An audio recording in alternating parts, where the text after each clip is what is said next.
Você já parou para se perguntar por que algumas famílias constroem riqueza que dura gerações inteiras, enquanto a maioria das pessoas passa a vida trabalhando duro, e mesmo assim nunca consegue acumular nada de verdade? Não é sorte, não é inteligência, e com certeza não é conspiração, é disciplina. Uma disciplina enraizada em milênios de sabedoria testada em guerras, exílios e crises que destruíram impérios inteiros.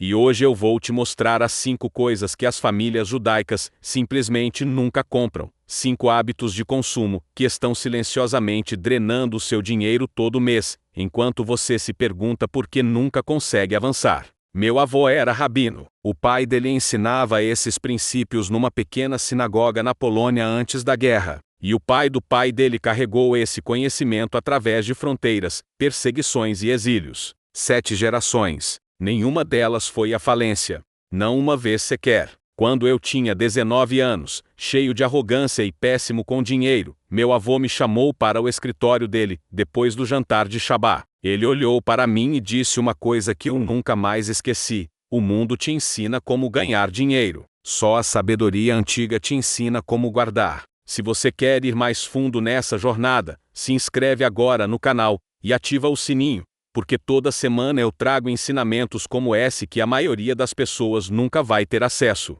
A primeira coisa que famílias judaicas nunca compram são símbolos de status para impressionar desconhecidos. Existe um conceito chamado tzniut, que a maioria traduz como modéstia, mas que na verdade significa algo muito mais profundo: viver alinhado com os seus valores reais, e não performar para uma plateia que não se importa com você. Quando eu era jovem e queria comprar um relógio caro, meu avô me fez uma pergunta simples: para quem é esse relógio? Eu disse que era para mim. Ele respondeu: não, é para as pessoas que você quer que te notem. E essas pessoas vão esquecer em 5 minutos, enquanto você vai pagar por meses. Isso me acertou em cheio. Olha o que acontece ao redor do mundo agora: dívidas de consumo em níveis recordes, carros de luxo financiados por quem não pode pagar, celular novo todo ano, roupas de grife no cartão de crédito. Tudo por uma sensação de status que evapora no segundo em que a pessoa vira as costas.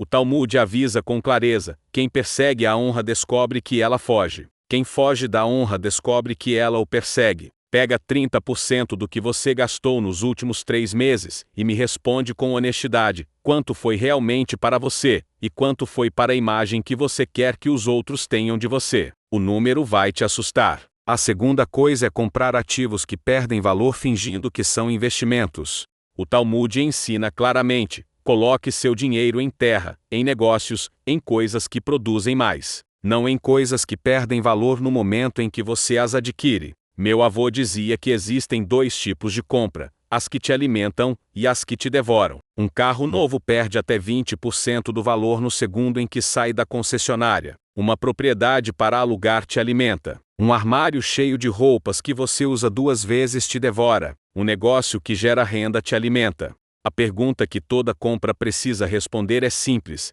isso vai valer mais ou menos daqui a 5 anos? Se a resposta for menos, você precisa de uma razão extraordinária para comprá-lo. E eu mereço não é uma razão, é uma armadilha. A terceira coisa é qualquer coisa que cria obrigações recorrentes, sem criar renda recorrente. Há um princípio cabalístico que ensina que o dinheiro é uma forma de energia, e energia precisa circular. Quando você cria saídas sem entradas correspondentes, você cria um dreno que sangra a sua prosperidade aos poucos. Hoje a pessoa média gasta entre R$300 e R$600 por mês em assinaturas que mal usa: streaming, academia, aplicativos, caixinhas mensais. Parece pouco, mas somado, são quase R$7.000 por ano evaporando sem deixar rastro. Meu avô chamava as despesas recorrentes de buracos num balde. Você pode encher o balde o quanto quiser, mas se ele tiver 40 furinhos, nunca vai estar cheio. A abordagem judaica é diferente. Antes de assumir qualquer despesa recorrente, crie primeiro uma fonte de renda recorrente que a cubra. Quer uma assinatura de R$50 por mês? Primeiro gere algo que produza esses R$50. Quer uma prestação de carro? Primeiro construa uma renda extra que cubra ela. Assim o balde permanece intacto. A quarta coisa é investir em produtos financeiros que não conseguem explicar. O Talmud tem ensinamentos extensos sobre comércio honesto, e um dos princípios centrais é que tanto quem compra quanto quem vende precisam entender exatamente o que está sendo trocado. Se você não entende, você não compra. Ponto final. Eu já conversei com centenas de pessoas que perderam tudo porque investiram em coisas que não conseguiam explicar. Derivativos complexos, esquemas de criptomoeda que um amigo indicou, negócios com contratos que nunca leram.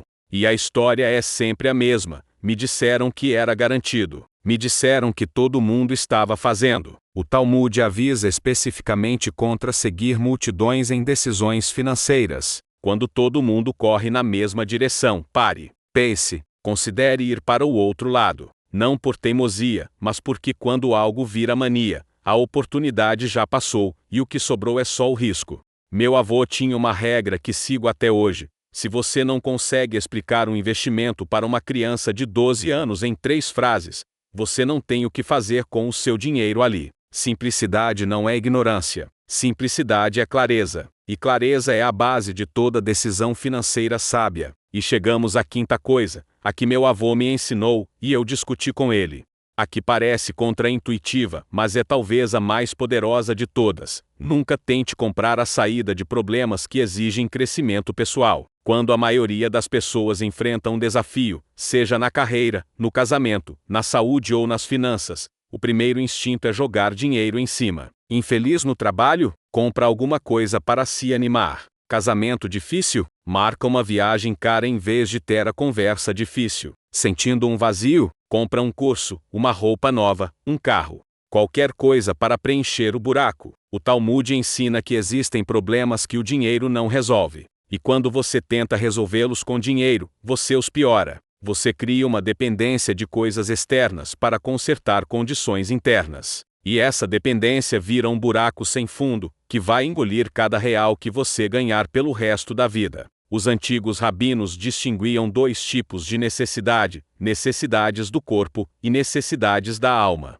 As do corpo podem ser atendidas com dinheiro, comida, abrigo, remédio. As da alma, propósito, conexão, crescimento, essas não se compram, só se conquistam com disciplina, estudo e trabalho interno. Quando eu parei de usar o consumo como anestesia emocional, descobri que a maioria das minhas compras era tentativa de preencher um vazio que o dinheiro jamais preencheria. E quando encarei esse vazio de frente, os gastos compulsivos simplesmente pararam. Vou te resumir tudo. Nunca compre símbolos de status para impressionar quem não importa. Nunca confunda ativos que perdem valor com investimentos. Nunca assuma despesas recorrentes sem renda recorrente correspondente. Nunca invista no que não consegue explicar com clareza. E nunca tente comprar a saída de problemas que exigem que você cresça. Estamos vivendo um dos momentos economicamente mais incertos das últimas décadas. Inflação corroendo poupança, custo de vida subindo, salários estagnados. Mas esses princípios funcionaram durante o Império Romano, durante a Idade Média, durante a Grande Depressão, e funcionam agora, porque não são baseados em tendências de mercado, são baseados em leis universais de sabedoria e disciplina que nunca mudam. A transformação não começa quando você ganha mais. Começa quando você para de desperdiçar o que já tem. O Talmud diz: quando o aluno está pronto, o professor aparece. Você chegou até aqui. Isso já me diz muito sobre você. Agora você tem uma escolha: fechar esse vídeo e voltar aos mesmos padrões, ou aplicar esses 5 princípios a partir de hoje e começar a construir algo que dure. Que a sabedoria guie cada decisão que você tomar a partir de agora. Shalom.